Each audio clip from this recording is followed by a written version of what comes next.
Hey everybody, and welcome back to my channel. I'm sure many of you believe that the title of this video is clickbait, but it actually isn't. But before I get into that story, you probably need a little background on my life, specifically in how I relate to religion and how my family did. You see, growing up, my dad was always a deeply religious guy. He believed in God, and he believed in the Bible, and he believed it was a sin to be gay and probably also to be transgender, although I never asked him that. However, he did not believe in organized religion.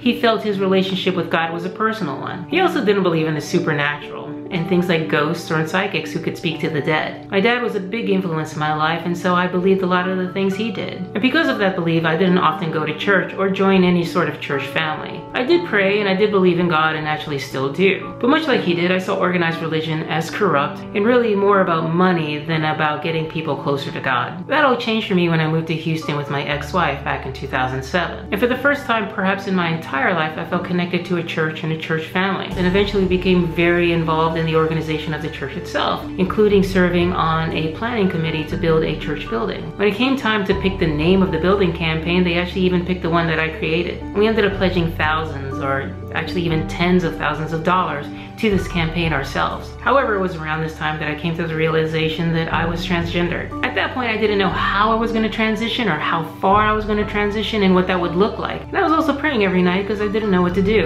And it was in one of those prayers that one day I got an answer. And I know some of you are going to say that it was my subconscious and not actually God. And that's fine, you have the right to that belief. But I know myself, I really do believe it was God. And that voice didn't sound like my own internal narrative voice. It sounded like something from outside, which is what made it shocking. And all it said was one simple sentence. It said, "You are on the right path." I remember waking up the next morning and thinking to myself, did I really hear that, or was that a dream? And then the voice came back to me one more time and it said to me, "Do not be afraid."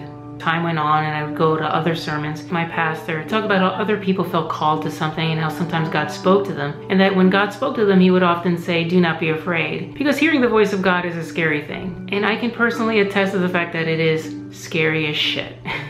After that sermon, I got the courage up to tell my pastor what had happened to me and the voice I'd heard. And he looked at me and he said, "Well, we don't know what path God meant." And he was actually right, but not in the way that he imagined. It meant learning some not so nice things about people, like just because they go to church every Sunday doesn't mean that they're good people. For instance, after I moved to Florida and became full-time me, I'd go back to Houston occasionally to see my son. And one of those days was a Sunday after the church that I'd had a hand in building had been completed. And while nobody told me this directly, they sent word that perhaps it wouldn't be the best thing for me to come. You know, I think back on that night a lot when I doubt myself and I doubt the existence of God. And I wonder what those words meant. At the time, I thought it meant that my path forward was through transition. But as my life has unfolded since those days, I think I was wrong. I think it meant a lot more than that, like helping people who were like me and helping others understand transgender people. And maybe even that this YouTube channel is part of that.